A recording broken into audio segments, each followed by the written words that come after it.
He turned to her, but she just looked away, confirming what I'd said. Fred started yelling, accusing me of trying to ruin his life and saying that I was just jealous because he was the successful one in the family. My mom started crying, saying that she just wanted to help both of her children and didn't want to have to choose between us. My dad was silent, which honestly made me even angrier.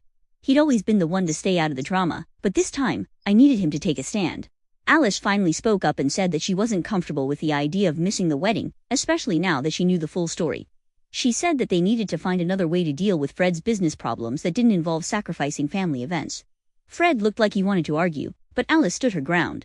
I actually felt a bit of respect for her in that moment. But I wasn't done yet.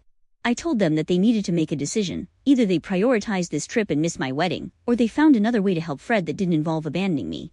I made it clear that I wasn't going to change the date, and if they couldn't accept that, then they were making their choice clear. I gave them 24 hours to decide.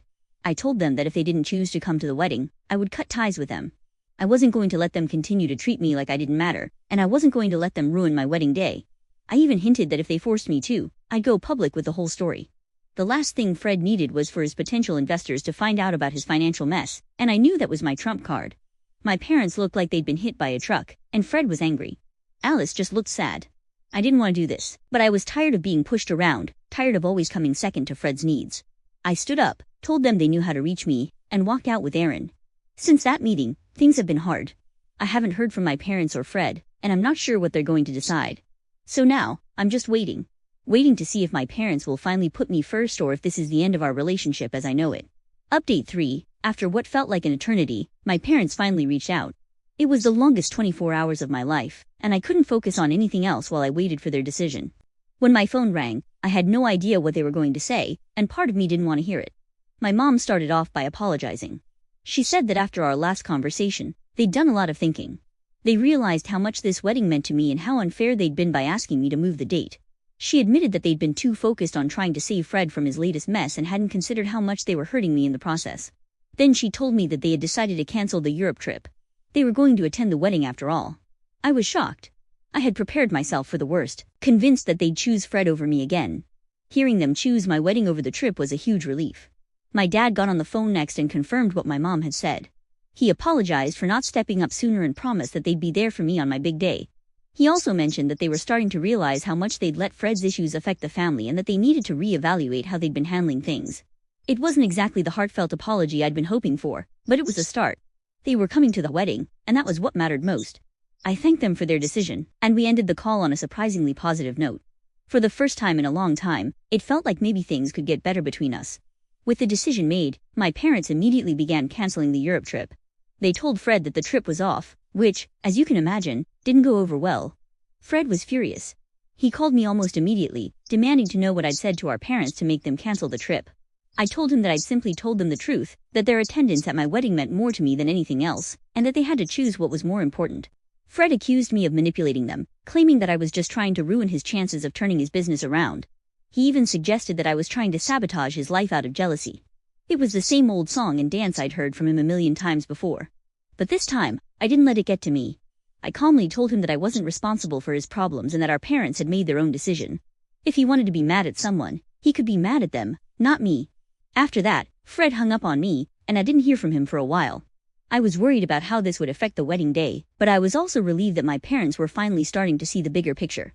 They'd chosen to be there for me, and that was a step in the right direction. In the days that followed, my parents started to take a hard look at their relationship with Fred and me. My mom called me a few times to check in, and during one of those calls, she confessed that she and my dad had been talking a lot about how they treated us growing up. She admitted that they'd always seen Fred as the one who needed more help and attention because of his struggles, but in doing so, they'd neglected my needs and taken my independence for granted. She told me that they were beginning to realize just how much they'd hurt me over the years by always putting Fred first. My dad was the one who brought it up, apparently, saying that they needed to make more of an effort to support me and Aaron, not just when things were bad, but all the time. It wasn't a complete 180, but it was the first time I'd ever heard them acknowledge their favoritism so openly. They promised to work on being more present in my life and on treating both of their children equally. It was a lot to take in, and I wasn't sure how much of it would actually stick, but it was a start. I could tell they were sincere, and that gave me hope that maybe our relationship could improve moving forward. As for Fred, he was still angry, but my parents seemed determined not to let that dictate their actions anymore. They were starting to see that constantly bailing him out wasn't helping anyone, not him, not them, and certainly not our family as a whole. They even hinted that they might start setting some boundaries with him, which was something I never thought I'd hear. Of course, Fred didn't take any of this lying down.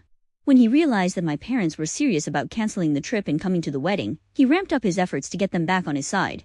He started making all sorts of threats, including the possibility of taking legal action against our parents if they didn't follow through with the trip. He claimed they'd promised to help him with his business, and if they didn't, he'd have no choice but to sue them for breach of contract. It was an empty threat, and I think deep down, Fred knew it. But it showed just how desperate he was to get their support. My parents didn't back down. They told him that their decision was final and that he needed to figure out his own problems without relying on them so much. This was a huge step for them, and while it was hard for them to stand up to Fred, they knew it was necessary. Fred didn't stop there, though. He started reaching out to other family members, trying to get them on his side. He painted me as the villain, claiming that I'd manipulated our parents into canceling the trip just to sabotage him. It caused some tension within the extended family, with a few relatives buying into Fred's narrative. But most of them saw through it and supported my parents' decision to prioritize my wedding. Despite his best efforts, Fred's manipulation tactics weren't as effective as they used to be. It seemed like people were finally starting to see him for who he really was, a person who was constantly looking for a handout rather than taking responsibility for his own actions. As a result of all this drama, there's definitely a divide forming within the family. Some of our relatives are firmly on Fred's side, believing that our parents should have kept their promise to help him, no matter what. They see me as the spoiled younger sister who's using her wedding to drive a wedge between the family. But others, especially those who've seen how Fred's behavior has affected my parents over the years, are supportive of their decision to attend the wedding and start setting boundaries with him. Family gatherings are more tense now, with people quietly taking sides. I can feel the judgment from those who think I'm in the wrong, but I'm trying not to let it get to me. Aaron has been great about helping me stay focused on the positives, like the fact that we're still moving forward with our wedding plans and that my parents will be there to support us. It's not easy, though. I worry about how this will affect our family in the long run. Will this rift ever heal, or will it continue to grow until it's too wide to bridge? I don't have the answers, but I know that I have to stand firm in my decisions. I can't keep bending over backward to accommodate everyone else, especially when it means sacrificing my own happiness. As for Fred, I don't know what the future holds for him. He's still trying to find a way to save his business, but without our parents' financial backing, it's going to be an uphill battle. In the meantime, Aaron and I are focusing on our wedding and the life we're building together. It's been not an easy road, but still I'm hopeful that the changes happening in my family will lead to a healthier, more balanced relationship for all of us in the long run. Update 4. The day of the wedding finally arrived, and despite all the drama leading up to it, I wanted this day to be perfect. Aaron and I had worked so hard to make it special, and I just wanted everything to go smoothly. My maid of honor, Nancy, who's been my best friend since college, kept reminding me that today was about Aaron and me, and nothing else mattered. We got ready at the venue, a beautiful garden estate that Aaron and I had fallen in love with the moment we saw it. I knew my parents were coming, but I hadn't spoken to Fred since our last conversation. I wasn't sure if he'd show up or not, and the thought of a potential confrontation was weighing on me. The ceremony was beautiful, and as we exchanged our vows, I felt like the luckiest person in the world. My parents were sitting in the front row, and when I glanced over at them, I could see my mom wiping away tears. It was a small, but significant moment that made me feel like maybe we were on the right track after all. The ceremony itself was everything I'd hoped for. We kept it intimate, with just close family and friends, and the officiant did a wonderful job of making it feel personal and heartfelt. After the ceremony, we took photos in the garden. The light was perfect, and the setting was just magical. My parents joined us for some of the family shots, and while things were still a bit awkward, it was clear they were genuinely happy for us. I could tell they were trying, and that meant a lot to me. When it came time for the reception, the speeches were touching. My dad even surprised me by giving a heartfelt toast where he apologized for the recent attention and expressed how proud he was of the woman I'd become. It was a big step for him, and while it didn't erase everything that had happened, it felt like a new beginning. Just when I thought the day was going off without a hitch, Fred and Alice showed up. They hadn't RSVP'd, so I wasn't sure if they were going to come at all.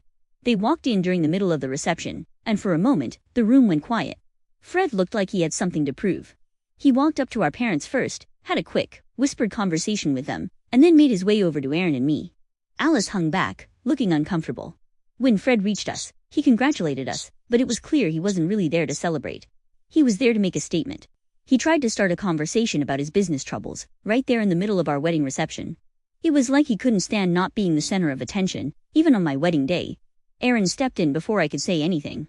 He calmly told Fred that this wasn't the time or place to discuss business, and that today was about celebrating our marriage. Fred didn't take it well. He tried to argue, but Aaron wasn't having it. Eventually, Fred gave up and walked away, but the damage was done. I tried my best to push it aside and enjoy the rest of the evening. We danced, cut the cake, and spent time with our friends and family. Despite Fred's attempt to cause drama, the night ended on a high note. I was officially married to the love of my life, and nothing Fred did could take that away from me.